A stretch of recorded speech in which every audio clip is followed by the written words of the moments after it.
Thanks for coming today. Appreciate you all being here.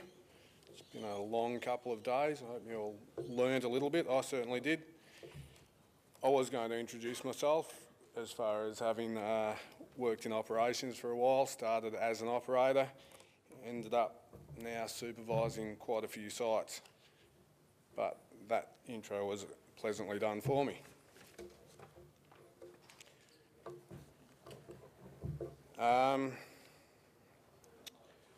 I'm not going to spend a lot of time on who Cleanaway are. We're a big company. I think most of the people in the room know who Cleanaway are. A little bit more on Cleanaway Vic Tas, certainly the post-collection side of it, which is where I come into it.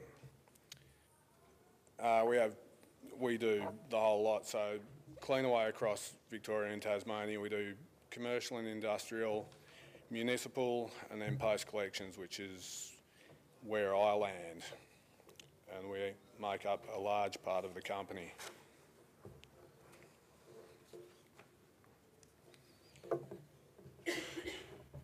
We're a market leader in the waste industry.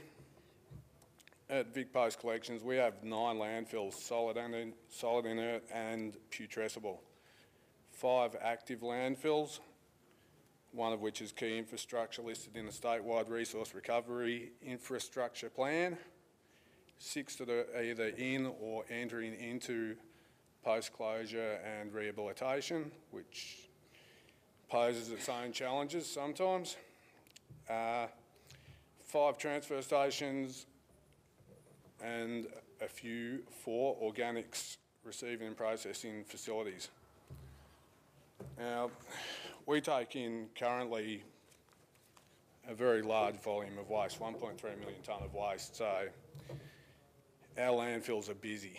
They're always busy. And they're also, our daily operations are run by contractors. So you put busy sites, contractors in there, that's where I come in, trying to manage that side of it.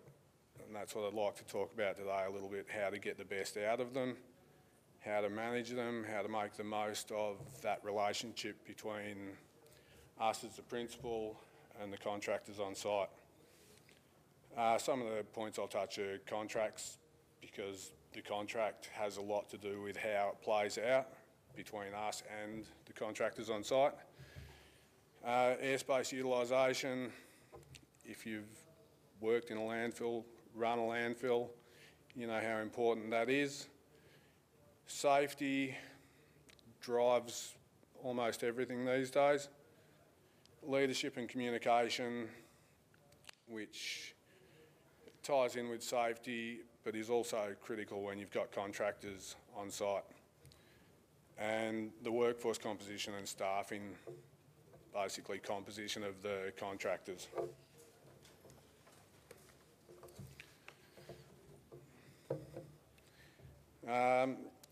The safety culture, it's easy to turn around and say, all right, what's your contractor's safety culture? If you have contractors, if you run a municipal site, you can go, well, safety, that's going to be their problem. No, it doesn't work that way. So you have to, for us, we look internally, go, what is our safety culture? And that has to be the driver behind the contractor's culture. We try and bring them up to our standards, and we have fairly high safety standards at Cleanaway. I'd like to think we do. I've worked on a few sites around the place over the years, and we certainly have the most, I guess, the most stringent safety standards. Tell a little bit of a story. When at Cleanaway, if we have a meeting with more than 4 people, we start it with a safety moment. So for the sake of that, I'll tell a story that will be today's safety moment. A few years ago, on one of our sites, on a weekend, we had contractors running daily operations. They were running daily cover in a dump truck, big yellow dump truck, and the dump truck ended up flipping over, not just the body's fine, but the cab went over as well, so ended up quite nasty. Luckily, the operator was wearing his seatbelt, so what could have turned very nasty, the operator walked away from. The operator was me, by the way. At the time I was working for Contractors, so happy to be here, happy to be alive. The safety moment, I suppose, is that the reasoning behind that happening was the expectations we had put, or that had been put on a contractor on a site. So we were understaffed, we were under pressure on a weekend, not much supervision, and we were pushing too hard. That happened. We walked away, we were very lucky. But safety is key. They're dangerous places. We can do everything right, and one thing goes wrong like that, and it can shut down the site, costs millions of dollars, not good for business. Contracts. I don't know if any of you have had the pleasure of reading landfill contracts, but they run the gamut from very good ones to some really bad ones that have been inherited and not changed over the years. It's really important to understand that your contractors on site are going to be reading the same contract you're reading. You need to be able to sit down with that contractor and go through it step by step, have really clear expectations of what is in that contract, what they need to do, what your expectations are of them, what constitutes day works. So day works being anything outside of the contracted scope of works, because essentially that's, on a lot of contracts, that's where the contractors will make up their money. And it's the nature of contractors, that's why they're in the business, is to try and make money. If they can scoop that cream off the top, they will. So while you have to let them get that bit of extra work, you have to have it really clearly defined what is day works, what is contracted, and you have to keep an eye on it, otherwise they'll go nuts with it. The scope of works will have your environmental compliance, which has been touched on already. So your daily cover, all that sort of stuff, you really need to monitor that. Again, contractors by nature are going to do the minimum they can to meet their contract.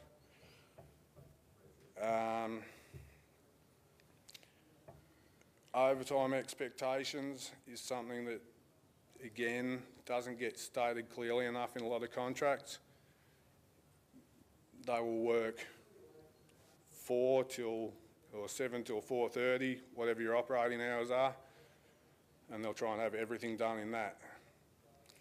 There has to be an understanding that if your licence states 7 till 4 p.m.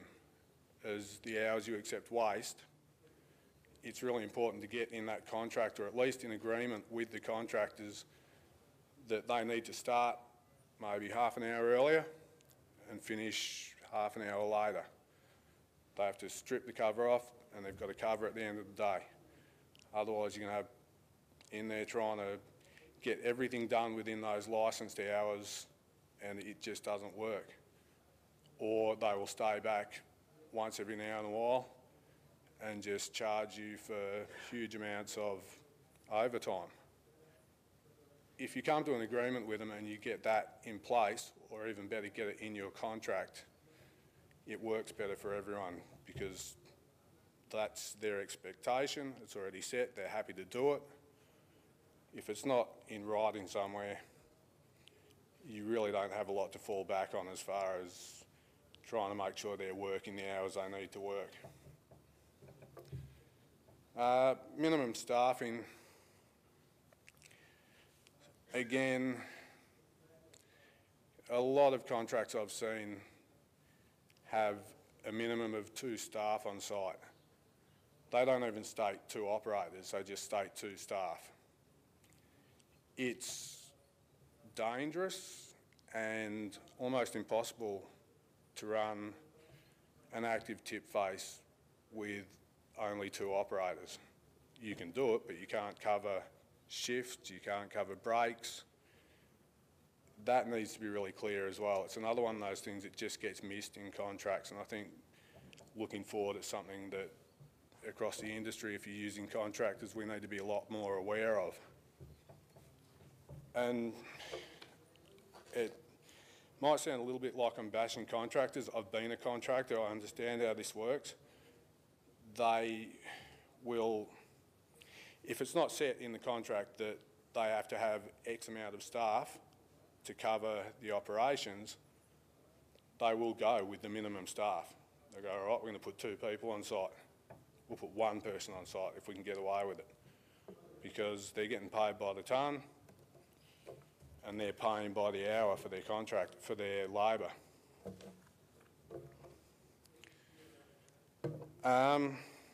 Looking at, I suppose, more the broader picture of working with contractors and trying to get the best out of them, it's really important to have some measurables in there. So just basic things where you can keep track on a daily or a weekly basis. Things like your active face management and your average customer turnaround times are really easy to track and really good indicators of a well-run landfill. If your trucks are coming in and they're sitting on site for 60, 70 minutes, something's going wrong. You can usually get these reports pretty easily. You get them from the weighbridge, the data that comes in, time out. It's something you can sit down once a week, run through, go, yep, for X amount of weeks we've had a 15-minute turnaround, now we've got a 30-minute turnaround. What's going wrong? We need to sort this out. Customer satisfaction is another one that's maybe not so much a measurable, but it's a good indicator. I cover quite a few sites. If I'm out driving around sites, I will talk to the customers, talk to the truck drivers. When they come in, I've worked in the industry for a little while, I actually know a lot of the truck drivers, but I'll stop and chat to them. And I can guarantee you, every one of them has my phone number. So if they're not happy, they ring up. But it's really important to engage with them and find out what they're seeing on the ground.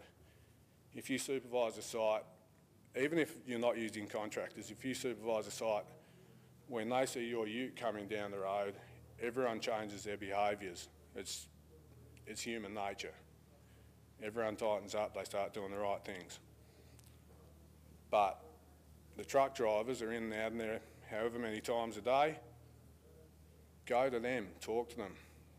I go out to their yards, we'll talk to them directly there, we'll toolbox them, ask them regularly for feedback. It really helps with just the little things that you can do to tighten up a site to get your contractors a little bit better.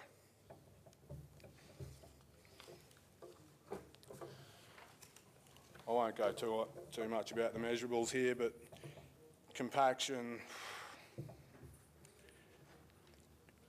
I'll cover very briefly. One of the things that misses in a lot of contracts and that we really need to work on is incentives for meeting compaction. Almost all landfill contracts have a penalty, so if you don't make 0.85 compaction, the contractor gets a penalty. They have no reason to get above that. For us, if they're hitting 1.1, that's airspace and money that we can, that we're getting. So, looking forward, it's something that we need to be putting into contracts is a sliding scale, X amount of dollars per tonne for anything, say, over 0.95 compaction. give them that incentive to actually work harder and make better compaction, use airspace better. It's something we don't do well, and it's something we need to improve on. Leadership and communication obviously is important. Communication we've kind of touched on already. We'll sit down and have an ops meeting at least once a week with all of our contractors on site. That goes for the people doing the gardening, all the way through and the guys running the tip face. Everyone needs to be on the same page. We need to know what's going on. That's really important, and it has to be two ways. It's not sitting there listening to them tell us. We talk to them, get feedback from them. Experience and expertise, if you're using contractors on your site, they need to have experience. They need to understand how a landfill runs. You can't just drop someone on site who's been in a dozer for 20 years pushing dirt, because they will have no idea what they're doing. They have to understand how it works. It's a different industry. So you need to follow that up, find out what their experience is, and work with them. I will stop an operator quite happily and say, you know what, there's a much easier way of doing that. And they're usually really happy to hear it. Workforce and accountability. Going back a little bit, covering the staffing numbers. We have to be clear on it, but we also have to be realistic about it. If you don't have the volumes coming into it, if it's a small volume site, you can't expect them to have a ridiculous amount of staff. You just have to be clear about it. If you can always include an active site supervisor or a foreman as part of that contract, because they're the ones that can do your job when you're not on site, and they can give you that feedback. And accountability through reporting. Just get your leading hand, send you through a weekly report. We did A, B, C and D. You can just track a few things that way. I'll skip through this one pretty quickly, but workforce composition, contract work, you get a lot of transient labour. So contractors will use a lot of labour hire, nothing wrong with that, but it's really important to make sure those guys don't outweigh the full-time staff. And it's important to make sure they actually know what they're doing. So use your labour hire around the site, but make sure they have a good core group of guys who do the daily operations, the important stuff, the high-risk stuff.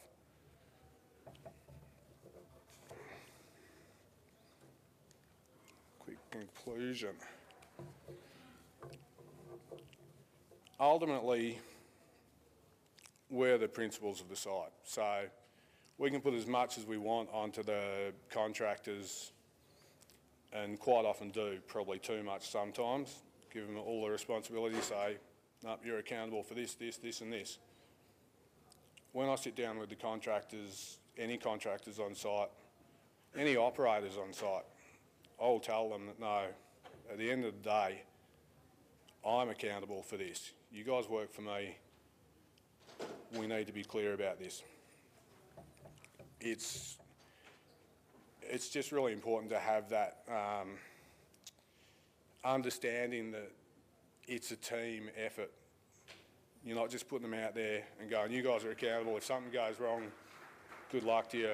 We'll see you in court. It doesn't work that way. I've covered the communication side of it. It has to be two-way. And really, to end it all, safety. I mean, that has to be driven by us. I love to see them have their own safety systems in place, but you have to sit down and review them with them. We have to work with them. It has to come from us. You have to set the example.